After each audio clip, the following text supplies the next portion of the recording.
Hey, what's going on, everybody? Thank you once again for joining my channel here. I just want to let you know that Chess Audiobooks is on LiveChess or LeeChess.com, as most people pronounce it, and also chess.com, Instagram, and Twitter. So follow me there. Feel free to play me in the game. I usually play 1 minute bullet games, and I probably played some of you already. So um, if you're on those sites, hit me up, send a friend request, and I'll be glad to accept. Um, Here we're gonna step into the time machine. We're gonna go to the Corsica Corsica Masters Tournament of 2007, uh, which was basically a um, a big open tournament, right? And so after they had the open tournament, the top 14 masters were selected to play in a like double robin knockout format. And these games were 10 minutes long, with a 3 minute increment. So you had like the top 14 winners of the open, or participants of the Open. This rapid format was won by none other than Hikaru Nakamura. The game we're going to look at today is between Grandmaster Artur Yusupov with the white pieces and Evgeny Bareev with the black pieces. Um, just a quick bio about each of the players. So Artur Yusupov, he was very strong player in the 80s. He received his international master title in 1977 um, after becoming a world junior champion. It was very difficult to do. And then he received his grandmaster title in 1980. And unfortunately for him, he was always in the shadow of Kasparov and Karpov.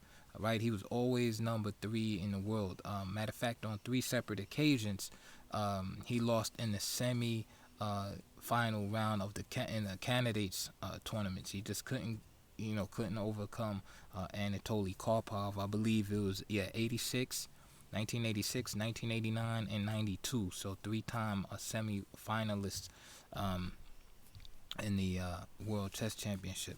He's a D4 devotee, so he played D4 for most of his life. So if you like to study his games, if you're a D4 player, it will definitely benefit you. From the black side, he's known for Petrov. If you're a Petrov guy, Yusupov is like the godfather of the Petrov. There are tons and tons of games of him playing Petrov, and also French defense. And also from against D4 and C4, of course, Queen's Gambit, Decline, Devotee. So very solid play. Like if you like exciting games like Tau, stuff like that, Yusupov is really not your guy, right? He's gonna lead you into more solid lines or things that we might say a little boring. Queen's Gambit, Decline, Petrov, openings of that nature. With the black pieces, Evgeny Bareev, very strong Russian player at the time, who of course now lives in Canada, but he was a lifelong D4 devotee. Also with the white pieces, with the black pieces, if you want to learn the French, of course, along with Victor Korchnoi, but Bareev, you study his games, and also Carol Khan, big Carol Khan, French player, and of course you can see the similarities in those systems. Um, he was never really considered a threat to really win the world title, but he was always like in that elite realm. His peak in the world ratings were number 4, 1991, and also in 2003. So very strong players. And also let me mention that Yusupov had immigrated to Germany also. So both of these players, formerly in the Soviet Union or Russia, uh, emigrated. Bareev, Canada, Yusupov now lives in Germany.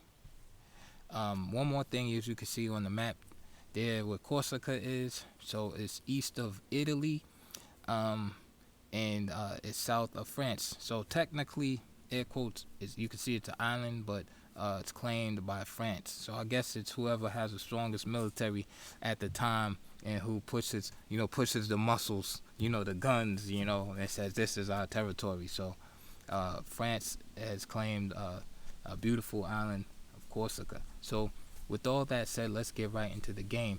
This game started off in D4 from Yuspov, who was rated 2583 at the time. Bareev, high rated 2653.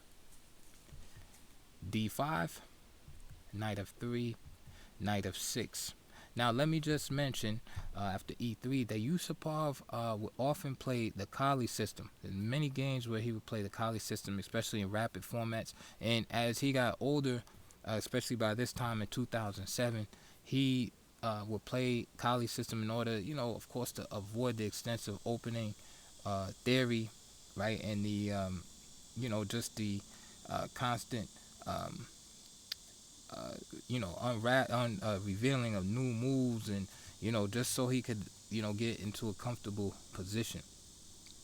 Problem with the Kali system is that you're not always able to get to your position. So for instance, you want to play like bishop d3 and c3 or b3, castle, knight bd2, etc.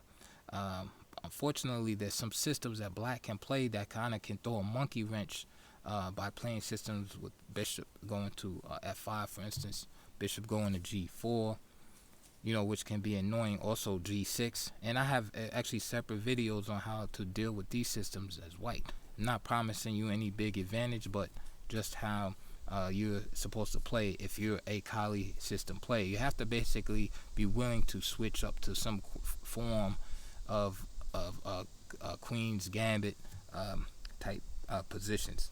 That's just what it is if you want to try to get any advantage. So you can see here after e3, black plays c6.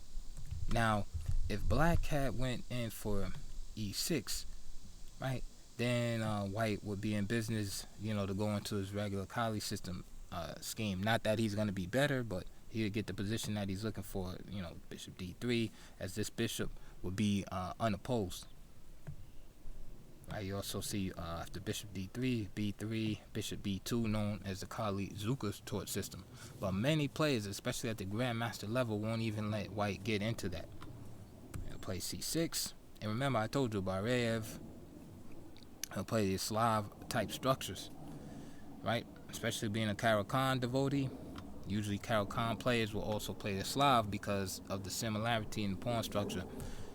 So here you can see there's no reason for Yuspov to try to force the Kali system here. So he plays c4, e6, knight c3, and now we can say the game is kind of transposed into like a Semi-Slav, okay?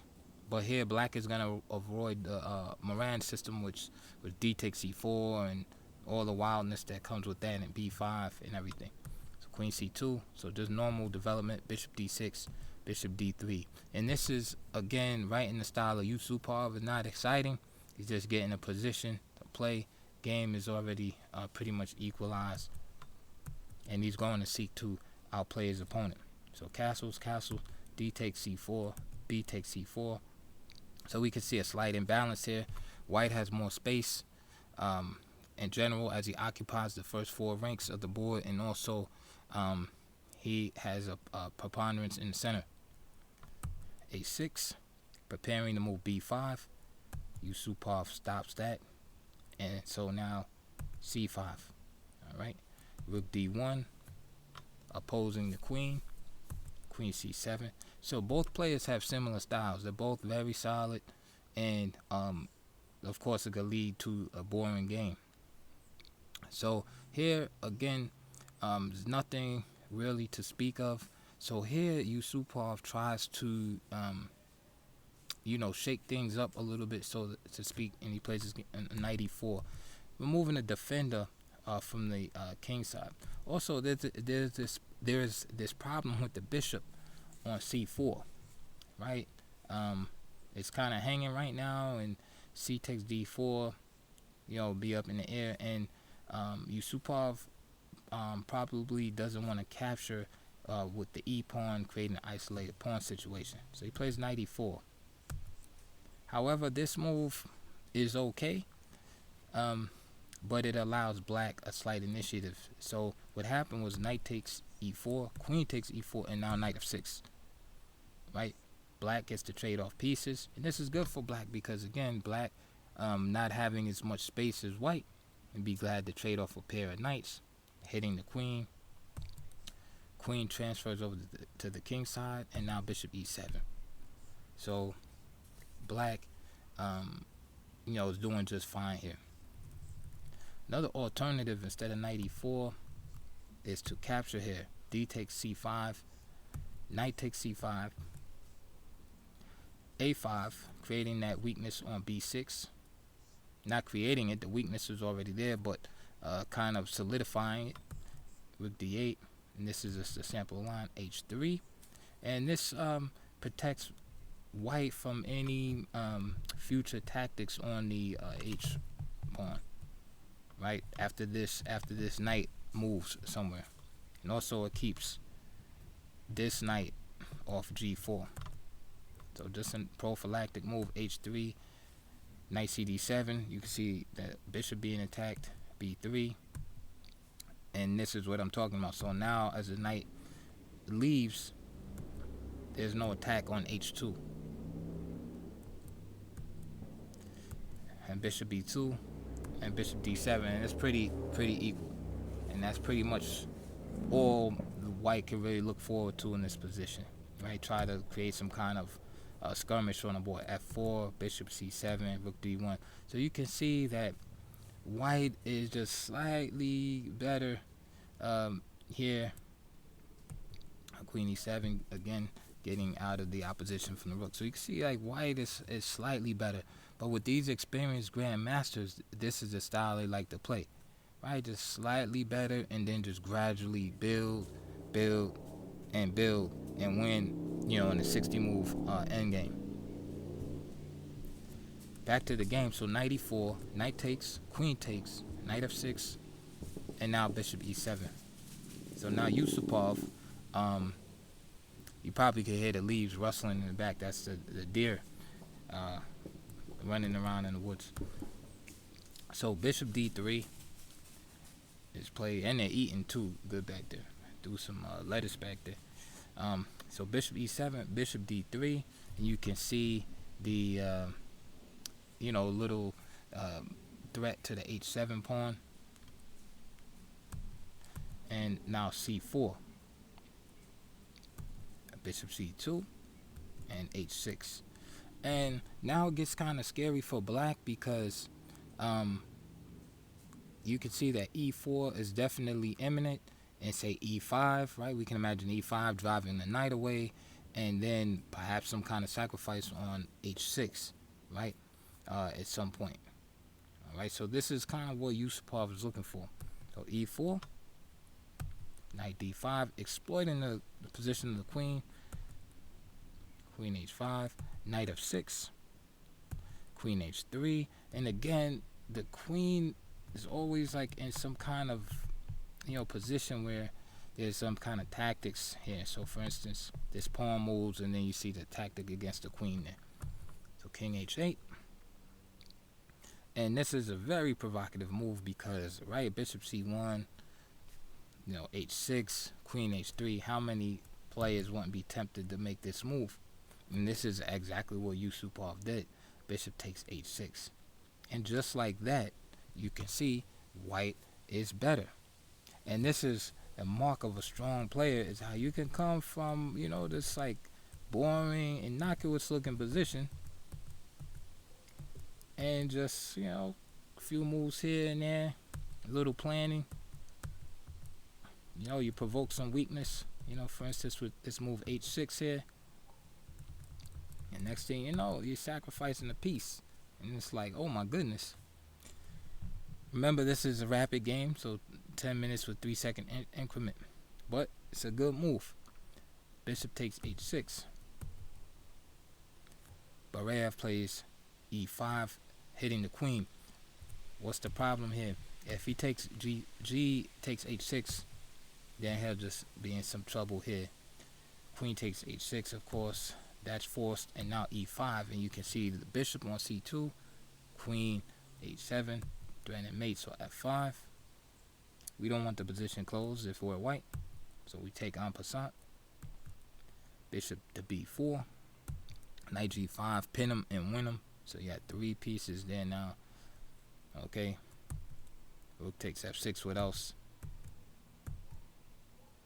And now white is just up a bunch of pawns and just clearly winning here.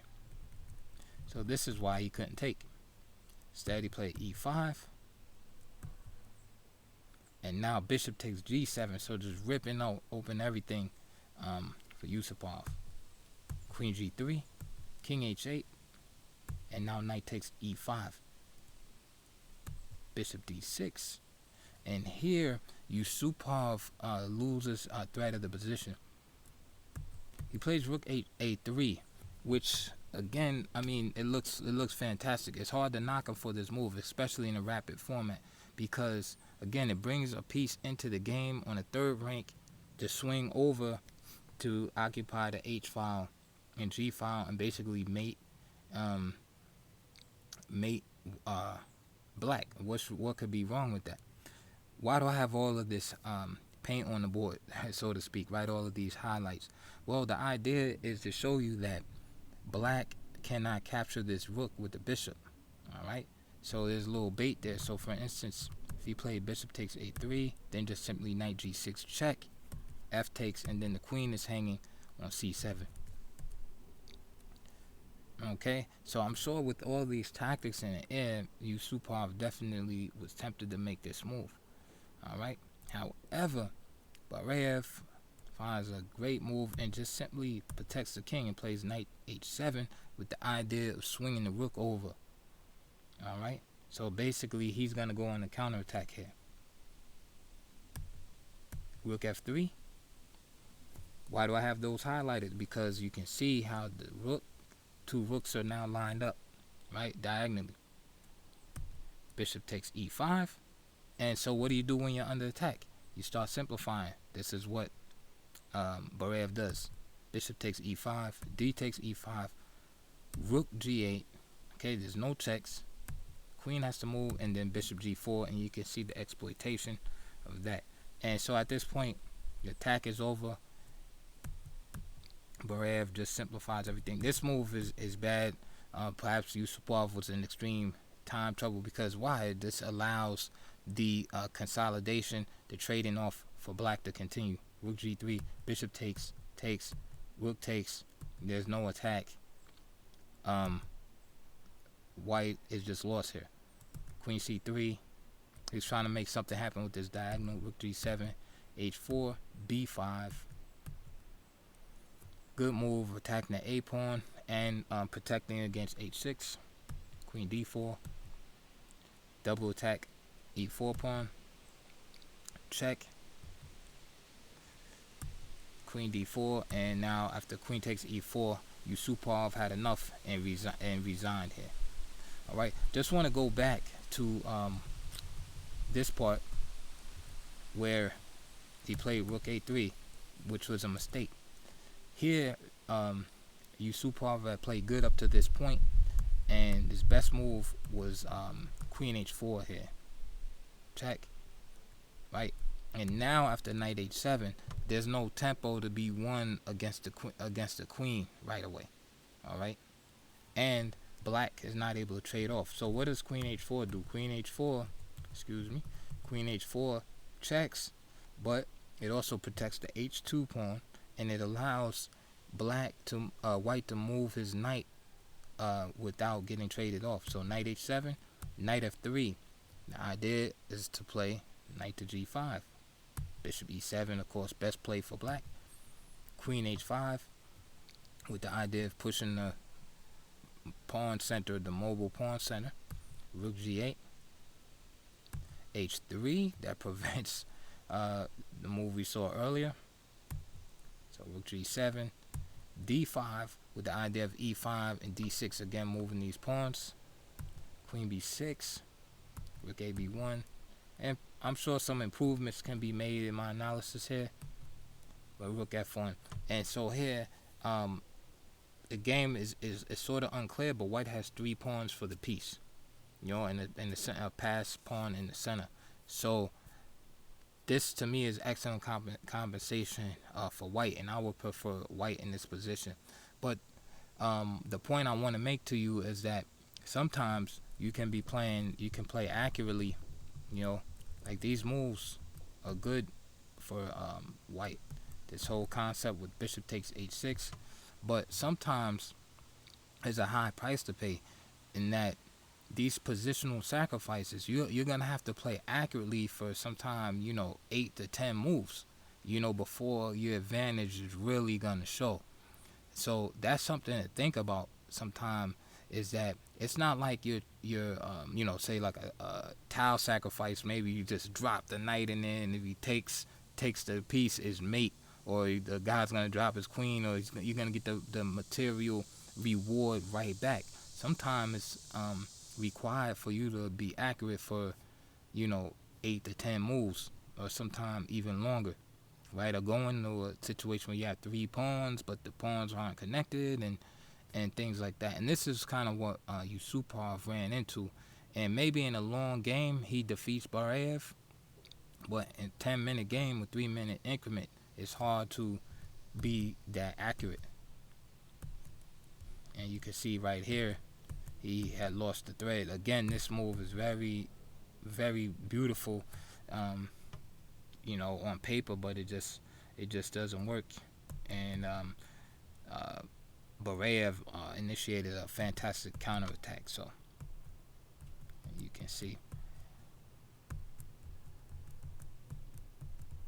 and he just basically stifled Yuspov, and he went on to win that game. And he also defeated Yuspov in the next game, because this was like each guy played 2 games, since it was a knockout tournament. So he beat Yuspov 2 games, and then he went on to the next round.